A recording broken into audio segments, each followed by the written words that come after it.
Hey everyone, cheers! It's Tom from the Smash Machine here, and we're back from Power Trip Weekend in Indio, California.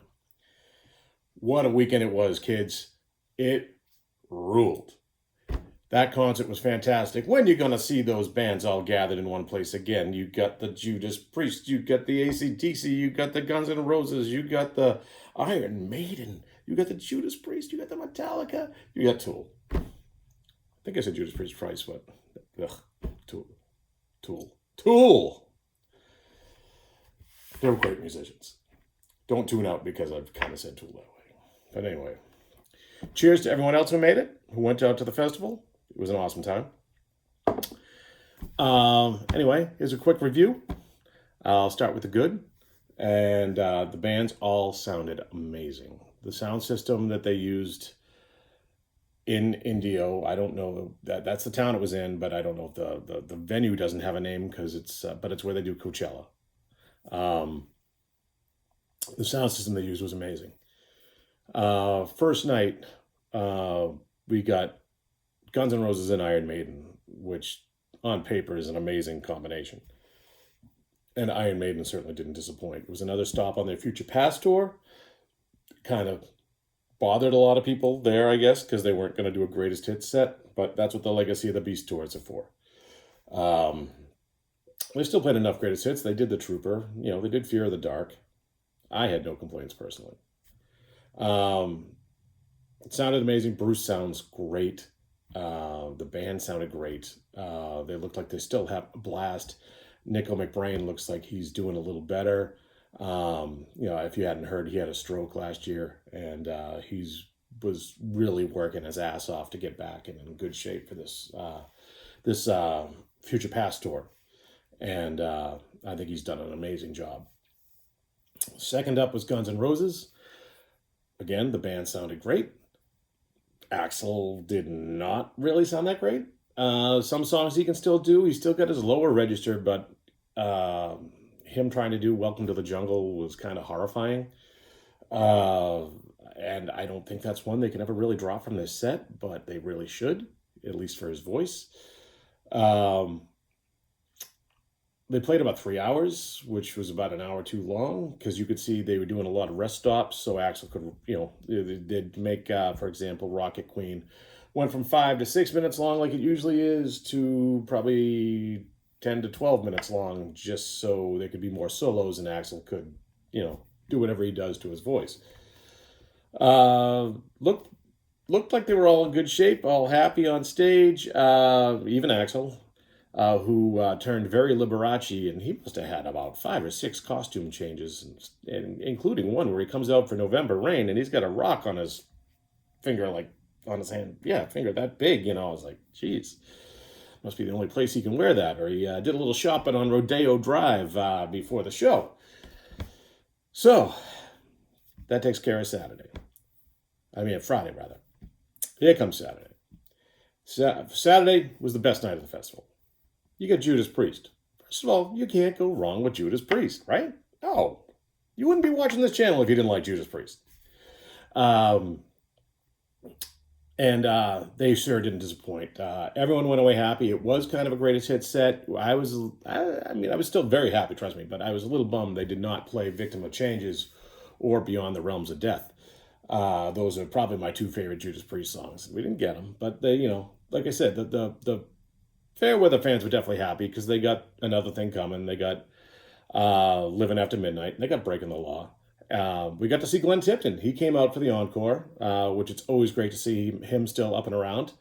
I don't agree with him being part of the decision to keep KK Downing out of the band, but I'm glad he's still well enough to come out and play a few songs. So they were good, but they only played about 90 minutes.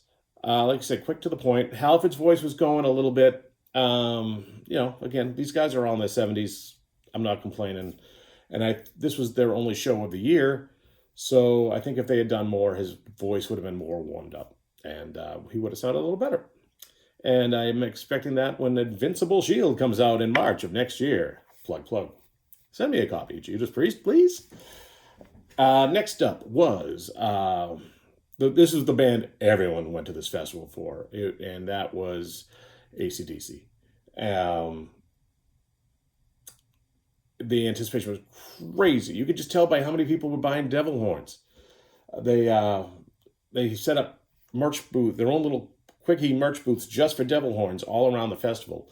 You had to be $20. They only wanted cash. So somebody's having a little fun at Uncle Sam's expense. Trust me on that one. Good for you, AC/DC. Good for you. Um, so, but the devil horns were absolutely everywhere. If you see my videos on YouTube, which hopefully you've watched some of, um, I know they're far away because our seats were about a mile away, and that's what they called VIP. But anyway, back to AC/DC. Great set, great mix of Bon Scott songs and Brian Johnson songs. I was amazed that they did something like Riff Raff that only the diehards knew, and even maybe something like Sin City, where I saw a lot of people all of a sudden jump on their phones and not pay attention, which is to me a crime because Sin City is my favorite Bon Scott song. So, um, but yeah, again, they were great. Brian, about the hour, they did 2.5 hours, about the hour, 45 minute to 2 hour mark, his voice started going a bit. I noticed it really when they hit Highway to Hell. Um, and you could see that he was kind of joking about it on stage. But again, this is the only show they've done, the first show they've done in 7 years. They haven't had a tour to warm up or anything like that. So, and he's 76. God bless you, Brian Johnson, for still doing this at 76 years old and looking like you're having fun. Um, so, no complaints from me. They had the cannons for those about to rock. They they just rocked their asses off. Angus could still do all the moves. The duck walk, is that what it was called? Like the you know what it is? The Angus thing he does with when his guitar when he's boom boom boom boom boom across the stage. Um, yeah, good stuff, Angus. Thank you. And so that brings Saturday to a close. Sunday we got Tool and we've got Metallica. Tool was the most controversial band on the bill. They music wise, I didn't think they really belonged. And that's nothing to take away I'm not trying to take anything away from them as musicians. They're great musicians. The show they put on would have been dynamite in a theater. Definitely a small event, not for 50 to 80,000 people. That's what I've heard was there. Um, depending on what source you read, but there were a ton of people there. Um, yeah, they set up on the stage, and the stage has, if you've seen my videos, like I said, you've got, video screens going, hundreds of feet on each side of the stage. And so they just played on the small stage in the middle, and they didn't use the video screens for any close-ups of themselves. They just showed, their artsy visuals, which were cool for like 10, 15 minutes. And then I was like, I can't see the band, and that's what I'm there to see. I know that's their thing. I know Tool fans, don't get mad at me. I know that's their thing. And I'm not saying they're a bad band. And I'm not saying, and they did sound great. Not my thing. And it was really not a lot of people's thing, because after about a half hour, the wife were like, well, we can't see the band. Let's go walk around and go get some food or something like that and some drinks. And once we walked out of the grandstand we were in, we sure noticed that a lot of other people are doing the same thing. The sound system, like I said earlier, was set up really well, and we could still hear them. And I was like, well, if we can't see them, at least we can still hear them. And they said they did sound good, but like I said, not really for me.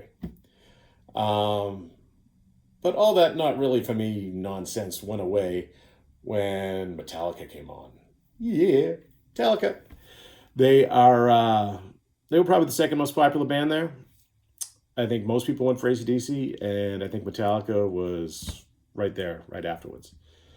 And cheers to them. They put on an awesome show because they've been doing separate set lists, 2 nights in each city, their whole tour, but they had to combine and just do one 2-hour show in Indio.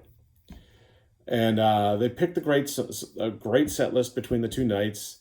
They didn't knock everyone over the head with the new album, which I think is fantastic. The stuff they did play, like Too Far Gone, was awesome. And they played Lux Eterna.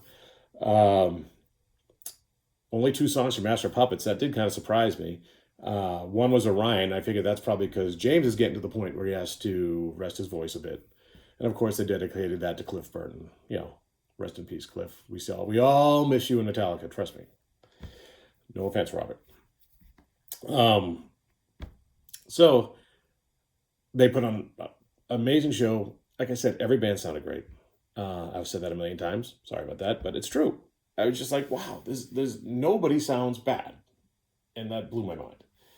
Everyone had an on night, except for Axel. But so yeah, their show ended. Big firework display, stuff like that.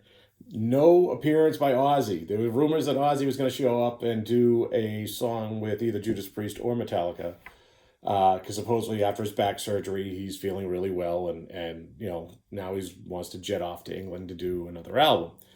Everyone thought maybe he's just well enough that he could come out just for the people who flew out there and do one song, because a lot of people flew out there just for Ozzy, and that, honest to God, that's the reason why I bought my ticket. AC/DC was nice. It's like, wow, I'll get to see AC/DC again, because I don't know how much longer they're going to be around. But I was like, I figured if Ozzy was there when it was first announced, it was going to be his last show. So hopefully we'll get something from Ozzy next year. Who knows? Now on to the bad stuff. Golden Voice is the festival promoter, and I think they don't really know how to run a festival.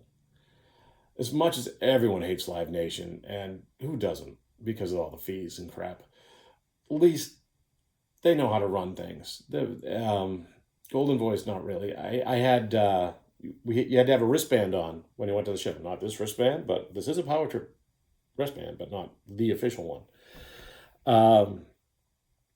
You had to have a wristband on to enter the show, and to get into each section of the show, like I needed to show my wristband proved that I was in the grandstand, stuff like that. But not, so it wouldn't work if I tried to get on the floor. And you're supposed to register your wristbands before the show, and my wristband, neither mine or my wife's wouldn't register. So that was a pain in the ass. We had to drive to an off-site location to a will call box office to ask them questions. They were like, don't worry about it, you're going to be fine. Great, so we trusted them. Whoops. Got to the show, and I even double-checked. They had a wristband help station set up, which already means if they have a wristband help station set up, there's been problems with the wristbands. So I talked to the very nice woman inside, and I do want to stress, all the staff we talked to were very friendly and helpful. Whether they told me the right thing or the wrong thing, they were very friendly. She said the wristbands would be fine. Great. Tried to get in the festival. Boom. Denied. Entrance denied. Get out of here. Explained to the guys what was going on who were checking the wristbands, and we walked over to the wristband help thing again, and they had to give us whole new wristbands. So like I said, it was a pain in the ass. We had to waste some time. Some valuable sun and pool time taken away from having to go deal with wristbands. The other thing was, let's see. The parking lots aren't very well marked. It's very easy to lose your car at this place because they didn't have any lights on. Or put it this way, very few lights. They changed the directions you'd walk into the festival each night. We went in a different way each night, even though they're like, first night, let's do this way. Then the second night, oh, no, we're going to change it. You have to go in this way. Just, they didn't know what they were doing.